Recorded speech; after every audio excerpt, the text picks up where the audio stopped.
अस्सलाम वालेकुम D viewers, alchemist online के व्यूवर्स को अस्सलाम वालेकुम। कैसे हैं आप सब लोग? उम्मीद करती हूँ कि सब ठीक होंगे, अल्लाह की हिफ्ज़ व मान में होंगे। डी व्यूवर्स, आज हम जो लास्ट टॉपिक मैंने करवाया था MCQs का, 10th क्लास के MCQs का, उसमें एक MCQs ऐसा आया था जिसको सॉल्व करना था और मैंने आपको बताया था कि मैं उसको बाद में सॉल्व करके आपको बताऊँगी, समझाऊँगी। आंसर तो मैंने बता दिया था कि जो करेक्ट है, लेकिन इसको आज हम समझते हैं और इसके साथ साथ एसिड और बेस से रिलेटेड कुछ pH और POH की प्रॉब्लम्स का भी हल निकालेंगे। ये बहुत इंपॉर्टेंट क्वेश्चंस हैं, कई बार इसमें से पेपर में आए हैं और ये वो क्वेश्चंस हैं जो आपको पूरे मार्क्स दे सकते हैं। यकीन माने पूरे मार्क्स, अगर आप इनको समझ के करते हैं ना, बहुत ईजी हैं। ये देखने में लगता है कि ये बहुत मुश्किल होंगे, लेकिन ये बहुत ही आसान न्यूमेरिकल्स होते हैं केमिस्ट्री के, जो pH और POH से रिलेटेड होते हैं। जस्ट आपको इनको सॉल्व करना आना चाहिए, इसलिए ये लेक्चर स्किप नहीं करना, 1 मिनट भी स्किप नहीं करना, पूरा देखना है ताकि ये कॉन्सेप्ट्स आपके क्लियर हो सके। चलते हैं अपने पहले प्रॉब्लम की तरफ, प्रॉब्लम की तरफ और इसका सॉल्यूशन देखते हैं। वो MCQs ये था, अगर आपने वो लेक्चर नहीं पढ़ा तो वो लाजमी समझ लें, उसको देख लें, क्योंकि MCQs 12 मार्क्स के होते हैं। अगर आप अच्छी तरह से उनको तैयार करते हैं ना तो बहुत अच्छे मार्क्स आते हैं, आपका ओवरऑल पेपर का रिज़ल्ट बहुत अच्छा बनता है। वो पूरे मार्क्स होते हैं, उसमें अगर कोई आपकी गलती नहीं हुई तो उसमें कोई काट नहीं सकता नंबर, आपको पूरे मार्क्स ही मिलेंगे। लेकिन उसके लिए शर्त है कि आपकी तैयारी पूरी होनी चाहिए और केमिस्ट्री में स्पेशली समझ कर करें। MCQs में से ही शॉर्ट क्वेश्चंस भी बन रहे होते हैं, ये भी एक तरह का मिनी शॉर्ट क्वेश्चन ही है, तो इसलिए मैंने कहा कि इसको एक्सप्लेन कर दूँ आप लोगों को। pH of 0.02 molar calcium hydroxide, ये एक बेस है, इसकी वो कह रहा है POH मालूम करें और इसकी कंसंट्रेशन दी हुई है। मैंने आपको इस लेक्चर में जब मैंने ये बताया था pH और POH का, उस लेक्चर में ये पॉइंट क्लियर किया था कि जब भी आपको एसिड या बेस की pH या POH पूछी जाए तो आपने क्या करना है कि उसकी पहले डिसोसिएशन, पहला स्टेप ये है कि आप उसकी डिसोसिएशन लिख लें। आप लिख लें कि जो बेस है या एसिड है ये टूट कर क्या आयन बनाएगा, उससे न्यूमेरिकल को हल करने में बहुत हेल्प होगी। कैसे समझते हैं। कैल्शियम हाइड्रोक्साइड है, जब ये टूटता है ना तो ये बनाता है कैल्शियम आयन Ca2+ और साथ में बनाता है 2 हाइड्रोक्साइड आयन्स। यहाँ से समझें कि कैल्शियम हाइड्रोक्साइड का 1 मोल टूट कर हाइड्रोक्साइड आयन के 2 मोल बना रहा है। ये पॉइंट समझना यहाँ पर बहुत ज़्यादा ज़रूरी है, इसी पर बेस करता है आपका अपना पूरा न्यूमेरिकल। 1 मोल कैल्शियम हाइड्रोक्साइड आयन 2 मोल हाइड्रोक्साइड आयन बनाएगा, तो यहाँ पर जो कंसंट्रेशन सवाल में दी गई है ना वो है 0.02 मोलर। अब इस कंसंट्रेशन से हमने निकालने हैं हाइड्रोक्साइड आयन्स के POH निकालनी है ना, तो हाइड्रोक्साइड आयन की कंसंट्रेशन ऐसे निकालेंगे कि ये जो कंसंट्रेशन दी हुई है ना इसको आप 2 से ज़रब देंगे और आपके पास हाइड्रोक्साइड आयन्स की कंसंट्रेशन आ जाएगी, नेगेटिव आयन्स की कंसंट्रेशन आ जाएगी। और डबल इसलिए की है क्योंकि 1 मोल से 2 मोल हाइड्रोक्साइड आयन बन रहे हैं, इसलिए इसको 2 से ज़रब दिया है।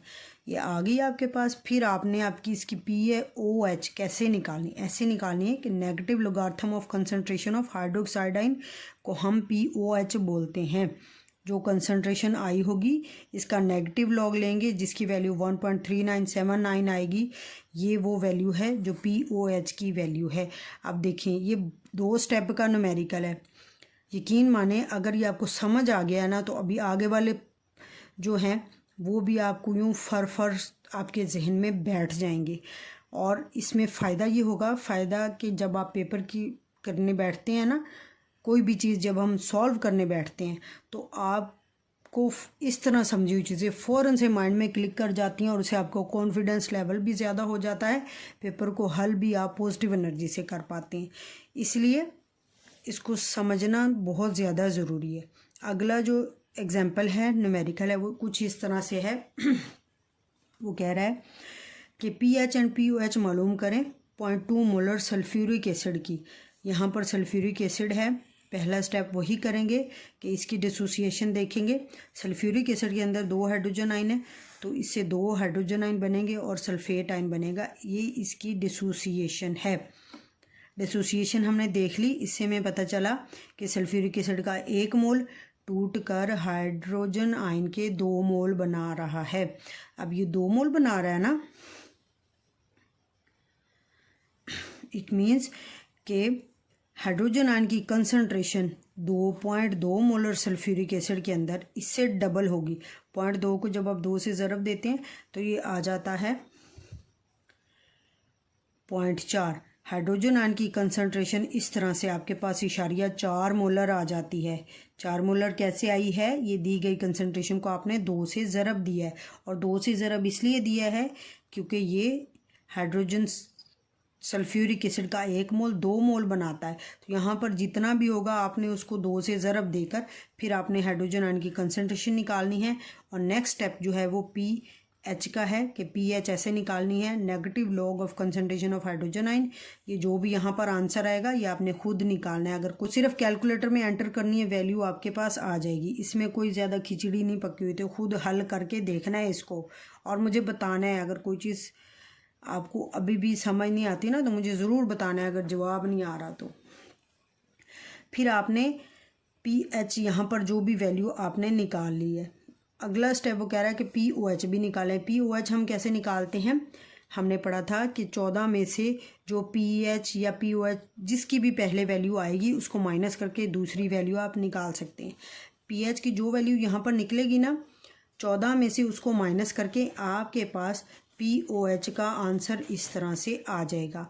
इसको सॉल्व कर लेना है, बहुत इजी है, कोई मुश्किल नहीं है, लेकिन हल करने की कोशिश करें। न्यूमेरिकल याद नहीं होते, हल करके याद किए जाते हैं, समझ कर लिखे जाते हैं, और ये वो चीज़ें हैं जिनमें आपके पूरे मार्क्स आ सकते हैं। इनको स्किप करना तो बहुत बड़ी बेवकूफ़ी है। अगला जो एग्जाम्पल है, जो प्रॉब्लम है वो कुछ इस तरह से है। Calculate pH of 0.01 molar potassium hydroxide. Potassium hydroxide की पहले डिसोसिएशन देख लेंगे। ये डिसोसिएट होकर टूट कर पोटाशियम आयन बनाएगा और एक हाइड्रोक्साइड आयन बनाएगा। यहाँ पर फिर से गौर करें, पोटाशियम हाइड्रोक्साइड आयन का 1 मोल हाइड्रोक्साइड आयन का 1 मोल बना रहा है, यानी जितने मोल पोटाशियम हाइड्रोक्साइड होगा उतने ही मोल उससे हाइड्रोक्साइड आयन्स बनेंगे। यहाँ पर इसको देखते हुए हाइड्रोक्साइड आयन की कंसंट्रेशन भी हम 0.1 मोलर ही लिखेंगे। 0.1 molar potassium hydroxide ion, potassium hydroxide 0.1 molar hydroxide ion ही बनाएगा। हाइड्रोक्साइड आयन की कंसंट्रेशन लिखने के बाद हम इसकी डायरेक्ट pH पे नहीं जा सकते। क्यों? क्योंकि ये एक बेस है। हम इसकी pOH निकालेंगे, 14 में से उसको माइनस कर देंगे तो आपके पास pH की वैल्यू आ जाएगी।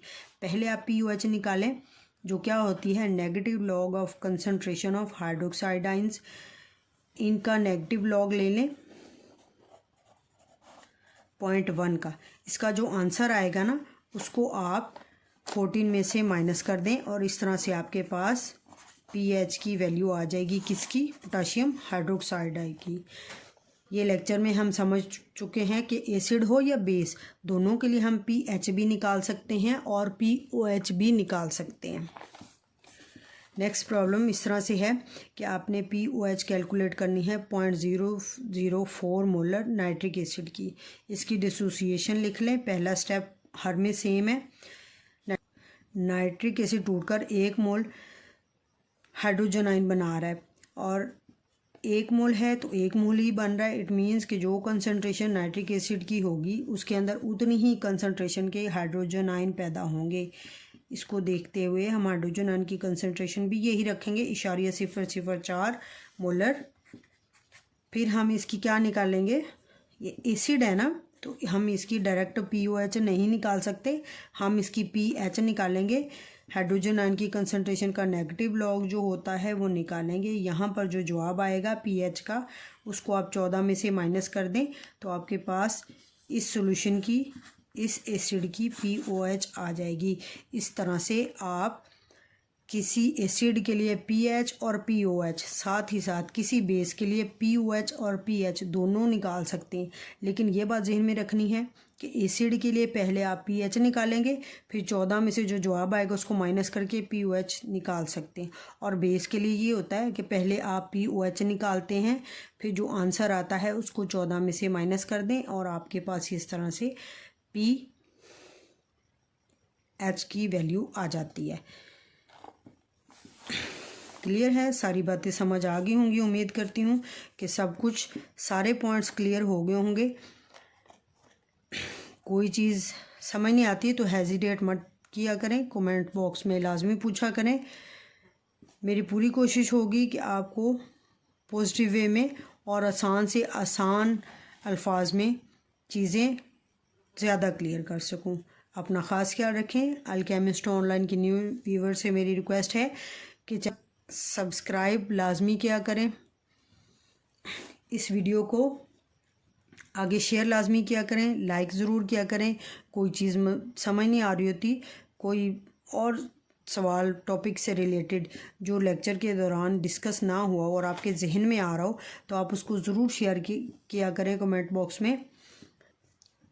मैं पूरी कोशिश करूँगी कि आपके हर सवाल का जवाब दे सकूँ।